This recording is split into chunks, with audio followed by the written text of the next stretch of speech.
One day we decided to do a book based on the rock group K.I.S.S.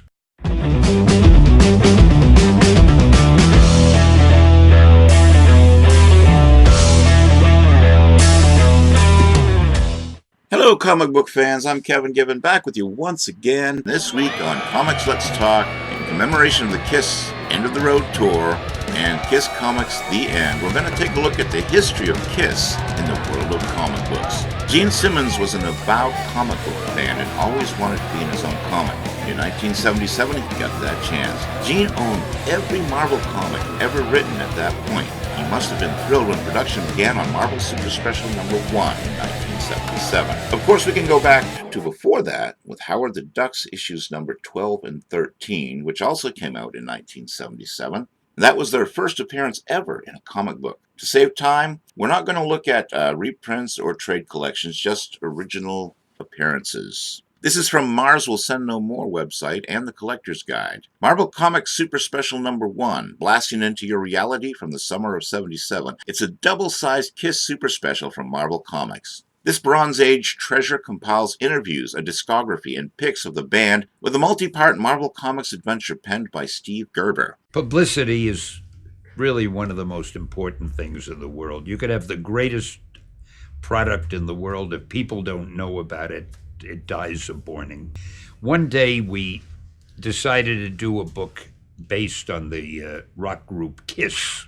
Yeah, I had met Gene Simmons. In fact, we've become quite friendly. And I remember when they first started, he and Gene Stanley came up to my office and they said, "What do you think of our costume?" And they had these boots with soles this thick that made them 6.5 feet tall. And I'm thinking, these guys are crazy. Shows what I knew. Now that is rock and roll. Our favorite thing about Marvel Comics Super Special #1 is the advertisement for Air Latveria. It promises you a visit to the land of Latverian enchantment to enjoy. Among other things, the famous outdoor gladiatorial robot matches. Yes! Where do we book the next flight out of here? Then in 1978, Marvel Super Special #5. And some publicity guy got the idea that they would go up to the printing plant where the books were printed, and each of the 4 members of K.I.S.S. would take a pin and just prick their finger and get a few drops of blood to come out and drop those blobs of blood, drops of blood, into the ink, into the red ink. I said, "You guys are out of your mind." He said, No, it's great. It'll get a lot of publicity.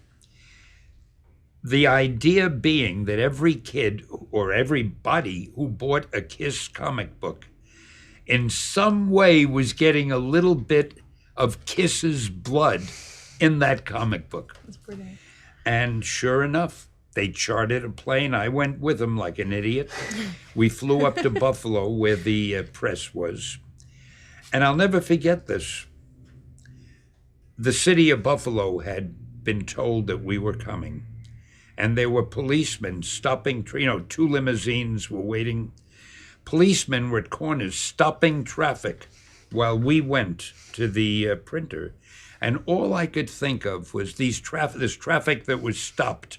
There's probably some doctor going to save a person's life. There's probably some guy going to his job, which is an important job. These people are being stopped while 5 morons, the 4 of them and me, are going to go and drop some blood in a printing plant. But anyway, we went there and they put their little blood in there. Marvel Super Special #5 reunited the makeup-clad superheroes with Dizzy once again as they face a new threat in the Wizard, who is looking to utilize a certain type of energy which only can be found at a mass gathering. They discover a sporting event won't do it, nor a religious event. Only the energy found at a rock concert will give him the energy he needs to accomplish his nefarious plans. After that issue, K.I.S.S. slowed down a bit with their comic book output. Their popularity began to wane, and they lost key members of the band, Ace Frehley and Peter Criss. In 1983, they took off their iconic makeup, and that revitalized their career, but K.I.S.S. without makeup isn't very appealing to comic book enthusiasts. It was their makeup personas that made them the superheroes. But then, in 1990, 12 years after the last appearance in the world of comic books, Revolutionary Comics, who were publishing Rockstar Comics, brought K.I.S.S back in some unauthorized comics. From Wikipedia, Revolutionary Comics from 1989 to 1994 was a U.S. comic book publisher best known for the series Rock and Roll Comics, launched in 1989. Founded by publisher Todd Loren, the line featured unlicensed biographies of rock stars told in comic book form, but geared for adults, often with some very adult situations, nudity, drug use, violence, and so on. Some musicians featured in their comics, like Frank Zappa and K.I.S.S, were supportive, while others, like the New Kids on the Block, considered Revolutionaries a comics akin to bootlegs and sued. Loren claimed the First Amendment protected their journalistic rights of illustrated articles, and he took the matter to the U.S. District Court in California, who agreed. Loren's win against the New Kids established, among other things, that comic book biographies were entitled to the same protections as other unauthorized biographies. Loren hired Hey Boss artist Larry Nadolsky to draw the first issue of Rock and Roll Comics, profiling Guns N' Roses. On the comic's release, Guns N' Roses lawyer Peter Paterno sent Revolutionary a cease and desist order. This was reported in a Rolling Stone story that directly resulted in the entire 10,000 copy print run selling out in 2 weeks, thanks to buyers who thought Guns N' Roses would sue the comic out of existence. The lawsuits actually happened, and the comic went into multiple new printings, eventually totaling over 150,000 copies. Rock and Roll Comics number 3 and number 4 on Bon Jovi and Motley Crue respectively did result in lawsuits. The bands had exclusive merchandising deals with Great Southern Winterland Productions, which threatened comic book distributors over carrying the issues and got a court injunction prohibiting Revolutionary from distributing either comic. This forced Revolutionary to build its own distribution network outside traditional comic shops, eventually getting them into music and gift retail outlets which had never carried comics before. This independence from comic book marketplace served the company well as sales continued to rise from issue to issue, with their Metallica comic going into multiple print runs, totaling over 75,000 copies. Rock and Roll Comics number 9, March 1990, featured K.I.S.S. It was by Robert Conti and Greg Fox. Then they appeared in Hard Rock Comics number 5, K.I.S.S. Tales from the Tours, that was June of 92, and it was by Spike Steppenhagen and Scott Pencer. Then they had 1993's K.I.S.S. Prehistory number 1 through 3, also by Spike Steppenhagen, but this time with J. Allen Sanford and Scott Pencer. Tell you one thing, Gene Simmons has a photographic memory. On the plane going and coming, he was telling me, he's apparently a big fan, he was telling me, Stan, do you remember that story you wrote in Spider-Man number 23, the third panel on the 5th page, when he remembered I've never known literally a photographic memory. I was so impressed with him. He's really a nice guy and a shrewd businessman. But a drop of his blood is somewhere in one of those comic books, and there it'll stay. During the K.I.S.S reunion with the original lineup, and to coincide with the release of the album Psycho Circus, Image Comics and Todd McFarlane published comic books based on the album. K.I.S.S Psycho Circus is a comic book series published by American companies Image and Todd McFarlane Productions. It was written by Brian Holgan and illustrated by various artists, including pencilers Angel Medina and Clayton Crane, with inker Kevin Conrad. It portrays the members of the rock band K.I.S.S as supernatural beings known as the Four Who Are One or the Elder, the Demon, the Starbearer, the King of Beasts or Beast King, and the Celestial. For over 2 decades, comics featuring K.I.S.S were published exclusively by Marvel Comics. K.I.S.S decided to switch to Todd McFarlane Productions out of admiration for their series Spawn. Gene Simmons said that the concept came from us. The Psycho Circus is a tour theme we're working on, and we may even use the title for an album. K.I.S.S were also involved in plotting the comic. According to Simmons, I throw something to Todd, he throws it back. I'm always kept in the loop, but I leave Todd to his own devices when it comes to actual production and taking things the final step. There were 31 issues in all. Dark Horse Comics began the next K.I.S.S comic series, simply titled K.I.S.S in 2002, with X-Men writer Joe Casey. The series lasted for 4 unnamed 13 issues, with each issue having a variant photograph cover, with the exception of issues number 1 and 7, which had a 3rd variant cover. This was compiled into 4 trade paperback issues. Dark Horse completed the K.I.S.S series in 2004. This is from My Comic Shop site, from Joe Casey and Mel Ruby, covered by J. Scott Campbell. The most ass-kicking rock band returns to comic, written by the most rockin' of young comics writers, Joe Casey. who wrote Superman, Wildcats, X-Men, he presents a bold new direction for K.I.S.S. Years after the split-up of these four superpowered warriors, they followed very separate paths. The Demon is a bounty hunter. The Star Child lives with a race of women warriors in South America. The Spaceman is cruising the solar system with no human contact. And the Catman's getting in touch with his bestial side. When Catman finally goes too far, the others know they must band together to save the Catman's humanity. But there's another hand at work, pushing the four who are one into a corner. In 2007, K.I.S.S 4K released 6 print issues and 4 digital issues, in addition to the oversized Destroyer edition of issue number 1, a limited edition preview issue, and the K.I.S.S special issue, a webcomic series, was also produced in conjunction with the print issues, telling stories about previous holders of the K.I.S.S powers. In 2009, a lithograph box set with exclusive art from the K.I.S.S 4K series was released. K.I.S.S 4K number 1, a mysterious and beautiful figure, reveals to each K.I.S.S member that they carry the world-protecting warrior spirits of the 4K. But have they learned this incredible secret too late? Get in on the ground floor of this sprawling epic adventure as realities crash, and the Demon, the Star Child, the King of all Beasts, and the Celestial open up an all-new K.I.S.S universe. When the K.I.S.S 4K team, Demon, Star Child, King of all Beasts, Celestial, and Wicked Lester, are attacked by the mad Dr. Magus and his army of knights on horseback, they must learn to use recently discovered powers or be destroyed. Plus, the Destroyer cult makes a deal with the unholy to destroy our heroes. Also in 2007, we get Gene Simmons' House of Horrors. You knock at the door of the old mansion up on the hill, and who answers? Your host, none other than Gene Simmons, beckoning you inside. The door slams shut. You try to run, but it's too late. You've entered the home of Simmons Comics Group, and there's no turning back. Gene Simmons' House of Horrors kicks up an all-new line of comics created by the rock legend. Up first, this quarterly anthology of tales of terror, all presided over by the man in black, Gene Simmons, who also scripts his own dialogue for the comic. And to make this launch even more special, the first issue features a cover by, wait for it, none other than fellow legend Todd McFarlane. Horrific chills and thrills await. In 2011, K.I.S.S announced the release of Archie Meets K.I.S.S, a new 4-issue comic book series in conjunction with Archie Comics. Each issue was released with 2 variant covers, and all 4 issues were compiled into both a trade paperback and trade hardcover book. The biggest band in rock history invades Riverdale. When the Archies find their town overrun by monsters because of a spell gone wrong, can rock legends K.I.S.S save the day? Sabrina the Teenage Witch is also featured, adding a magical touch to this epic crossover. Prepare for the craziest matchup in Archie history since Archie meets the Punisher. The trade edition features a foil-enhanced cover and collects all 4 parts of the miniseries. Reprints of the variant covers by Francesco Francavilla, plus a foreword by Gene Simmons and other bonus material. A must-have full-color edition for K.I.S.S and Archie fans alike.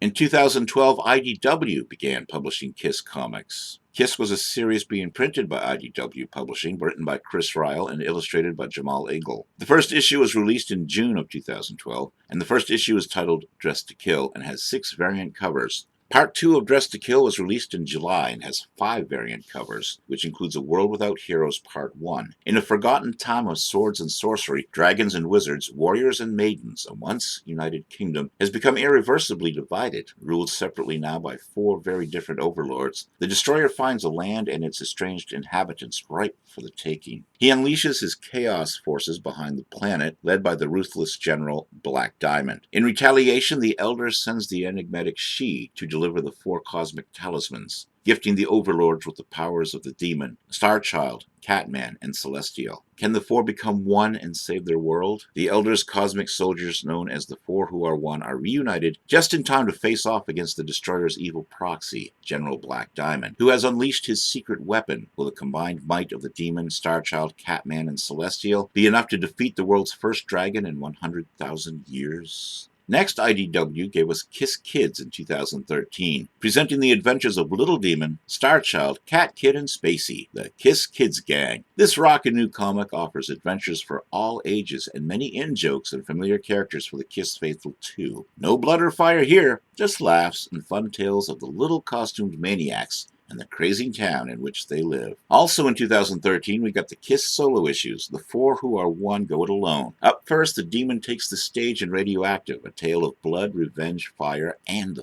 four horsemen of the apocalypse. Beloved Kiss artist Angel Medina returns to the fold to tell this explosive tale. The four who are one go it alone. It's the Star Child's turn to rock as solo riff in Goodbye, an interstellar romp featuring a cosmic bounty hunter who needs to bring in one last bad guy in order to return home to his beloved wife forever. The only problem is, nobody's ever gone after this baddie in this dark domain and survived. But what if there is a star to light the way? Fractured Mirror, the penultimate Kiss solo issue, turns the spotlight on the Celestial. This tale of galaxy-spanning high adventure sees the most spaced out of the four who are one caught up in a battle against twisted alien pirates and himself. The odds are long, and the stakes are high in this standalone spacefaring story. Can't stop the rain. Kiss solo issue turns the spotlight on the Catman. In this new twist on the Beauty and the Beast mythos, a malevolent would-be demigod plans the bloody sacrifice of a beautiful virgin female to the dark forces of the universe in the hopes of increasing his own powers, and it's up to the Catman to stop the sinister ceremony to save the girl.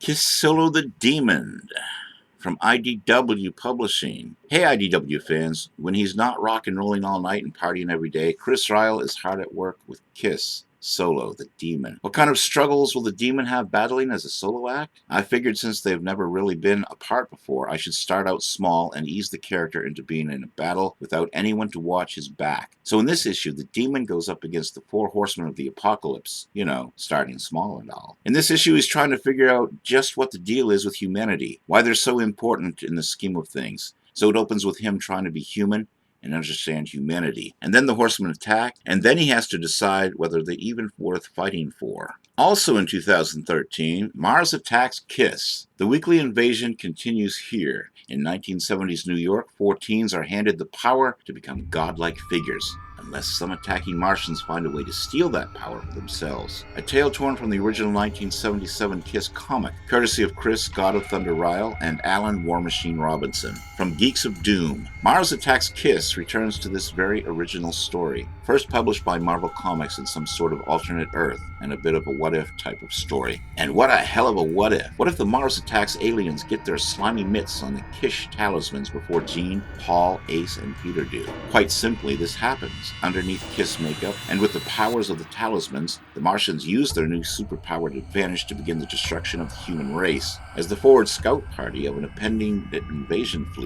And that leaves the dreadfully human and powerless and sans makeup members of the young rock band Kiss to save the day. It's mad, I tell you, mad! But mad in a magnificent way. You see, while it takes a twist on the original concept of the first Kiss comic, Mars Attacks K.I.S.S. takes the slapstick schlock of the original Martian invasion story and amplifies it immensely. The story also incorporates many in-jokes specifically about the band in real life, such as the old Jean and Paul versus Ace and Peter chestnut that many hardcore fans will pretty much pee their pants in laughter over. It's very well structured, firmly approached with some new elements previously unseen in both Mars Attacks and Kiss universes respectively. Kudos to Chris Ryall for a story that was not only entertaining, but resulting in a rock and roll tale that melted my brain and imploded my eyeballs. The artwork in Mars Attacks K.I.S.S. is also of an excellent standard. Alan Robinson and Jay Photos toe a very fine line of trying to emulate the Kiss Marvel look without looking too much like it, and balancing the look and ambiance of the Mars Attacks greatness, also without straying too far from the Kiss thing. It's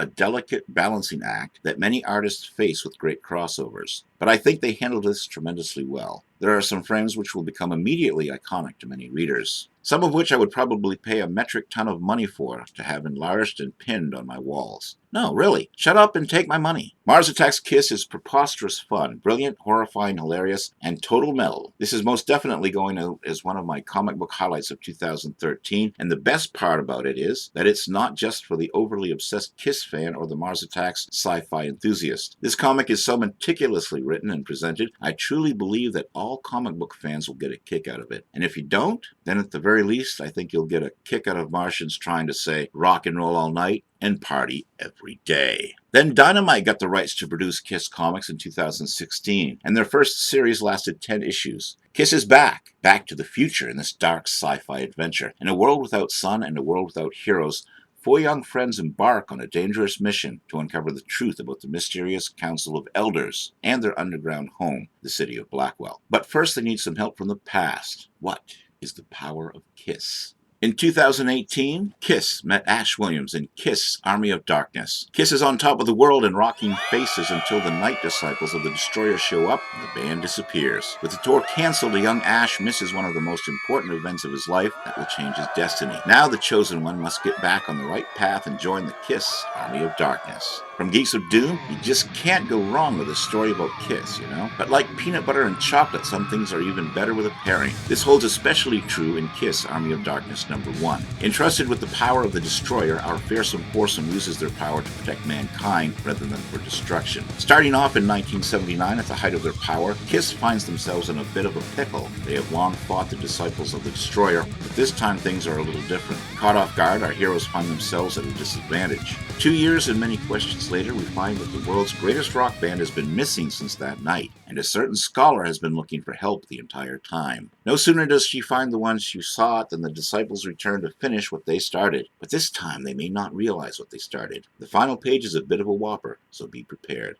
Fun and fast-paced, I thoroughly enjoyed this first issue. Not much is given away regarding the overall plot, but the build-up is worth the read. The creative team here balances the story and art perfectly, allowing both to shine. If you're a fan of K.I.S.S or Army of Darkness, then this one will appeal to you. Now, go rock and roll all night, but be sure to leave your broomstick at home. Now here's my review of issue 4 for Comics for Sinners. One of the things that bothered me about recent comics with my favorite rock band is that they are usually background characters or only influences on the main characters in the book that featured their name on the cover. Other than the meeting with Vampirella, they did not headline a lot of the recent comics with their name on it. They were good stories, but they themselves played second fiddle to the main characters or situations. Now, finally, powered makeup-clad fabulous foursome spring into action against the bad guys. Looking at the creative team, Bowers and Sims beef up the action in this issue, and we learn something new about the Necronomicon and its relationship to the Destroyer. Ash is not himself, as the book has taken control of his life, and this puts him in direct contrast to the kings of the nighttime world. The battle goes on with one spiritual entity taking control of Ash Williams and another trying to gain control of K.I.S.S. Great stuff includes the demon-possessed Ash splitting into 4 entities to take on our rock and roll heroes. Also, Gene Simmons literally ripping the spine out of a creature that he thinks is Ash, only to have another Ash leap at him from behind. I love where Chad and Chris are going with this title. It brings back K.I.S.S superheroes in ways that not even the Vampirella team-up could do, and we see what happens when the Necronomicon finally gains control of Ash. Rory Coleman brings the main characters to death,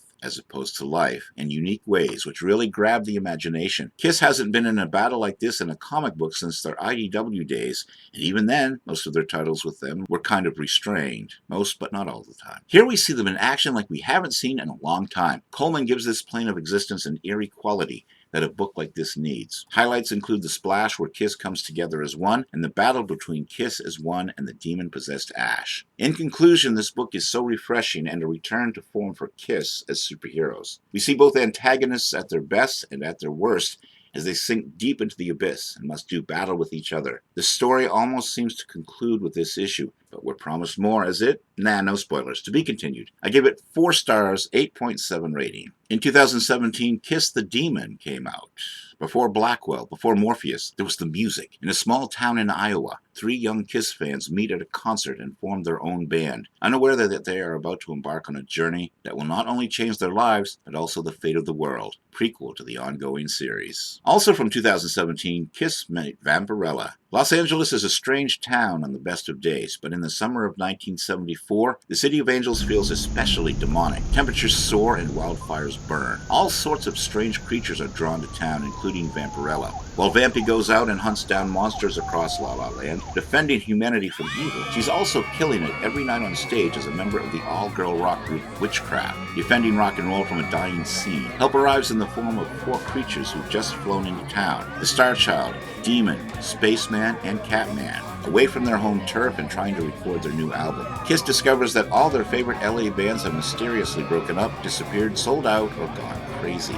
Led by a driver who moonlights in the occult and haunted by satanic strangers dressed in black, K.I.S.S finds themselves drawn into a web conspiracy that threatens to kill rock and roll itself. From Logan Dalton and Nerds on the Block, it's 1974 in LA, and rock and roll is dying and waiting for Eddie Van Halen to bust out the paddles and shock them back to life. The young band K.I.S.S is in town to record their second album, Hotter Than Hell. But the makeup-wearing rockers have the supernatural along with navigating the City of Angels. However, Vampirella and her newly minted sidekick Lily get the lion's share of the action in Chris Sabella. Anapelo Martella and Valentino Pinto's crossover comic Kiss Vampirella #1. They get the intrigue, action, and Vampy gets to be part of a kick-ass all-girl band called Witchcraft, which gives Martello and Pinto an opportunity to kick out the goth styles and use plenty of black in her palettes, respectively. Even though she's a vampire and quite violent at times, Vampirella is a real ray of sunshine in Kiss Vampirella #1, and the perfect deliverer of exposition and a general guide to the supernatural side of the Sunset Strip for both readers and Lily. She is very in tune with her surroundings and doesn't just leap into action, but uses her cover as a rhythm guitarist to see who might be trouble down the road. It seems like Vampy is genuine friends with Lily, and the whole comic about their relationship could be interesting. This is why it seems like Kiss seems shoehorned in, although the bandmates have an easygoing vibe to them that are more connected to overarching apocalypse plot that has something to do with their instruments. When Kiss Vampirella #1 revels in its cheesiness, it's a great comic. One thing I disliked about Kiss Vampirella is that Sabella would cut from a Vampirella and or Kiss scene just as it was getting to go into another scene. For example, Vampy and Lily are tailing a middle management music type that has a demonic aura and then get surrounded by the stronger, more threatening associates. Valentina Pinto sets the scene by deepening her blacks and grays, and Anna Paolo Martello has shown she can draw action in a cold open where Vampy beats up a creepy stalker guy. But they decide to cut to Kiss at the pool trying to get their friend Frankie sober while he babbles obvious foreshadowing dialogue. And the action scene is limited to 2 speedline-filled panels, and it's kind of a drag after the previous pages of build-up. However, the overall tone of the comic is pretty rockin' and a little bit tongue-in-cheek as Chris Sabella gives Vampirella sarcastic dialogue about things that go bump in the night, even though her main job is a demon hunter. Now here's my review of issue 1 from Comics for Sinners. The story is set in 1974. Vampirella, who has been with us for about 5 years, is searching LA for demons and monsters. Kiss, on the other hand, has been touring the country to promote their debut album. The 4 makeup-clad rockers take a break and head to LA to begin their second album. Both Vampirella, along with her own band Witchcraft, and Kiss are making great music, and this issue captures the LA music scene. I grew up on Kiss and Vampirella comics, so this is an exciting issue for me. Loved it. The creative team. Christopher Sabella brings us into the action slowly for issue 1. He takes his time introducing the characters and has obviously done his research into Kiss's first tip to the City of Angels. We see Vampy arriving with her band, Witchcraft, and playing local venues. Kiss also arrives and gets ready to record what will become the record that is considered by many rock historians to be the first grunge album, Hotter Than Hell. The opening scene has a young couple, apparently record producers, driving along the highway and listening to some demo tapes of unknown bands. What happens next is shocking. I won't give it away, but there's something wrong with the couple that causes them to behave strangely. Issue 1 is a great setup. We still don't see Vampy interacting with the Gods of Thunder, but we see their paths about to cross as our heroes frequent the same bar. Anna Paolo Martello's art is kind of rough and cartoony at the same time. It evokes Kiss 2 Marvel Super Special appearances from the 70s, rather than the detailed look of Vampirella's Warren magazine art. This is definitely a plus for the issue, as Martello takes us on a tour of 70s LA, where the fashion of that era evoked a kind of animated flair. Also, the band obviously looks like the cartoon characters in their makeup days as well. The smoke-filled bars of 70s-era LA are well construed. I could almost see Kim Fowley in the crowd, checking out the ladies of Witchcraft and hoping to sign them with a different name, the Runaways. However, Joan Jett and the other ladies weren't in this band, and that would happen for Rio about a year later. All in all, Martello's art fits this story. In conclusion, not a lot of action in this issue, true believer, but the setup is there for better things to come, with a plot that involves everyone's favorite scantily clad female vampire and the greatest rock band of the 70s as voted on by readers of Cream, Circus, Hit Parader, and all the major rock magazines of that era. Also some shady goings-on from a group that's recruiting rock bands for unknown reasons that seem to involve the supernatural. You know this one's going to get good.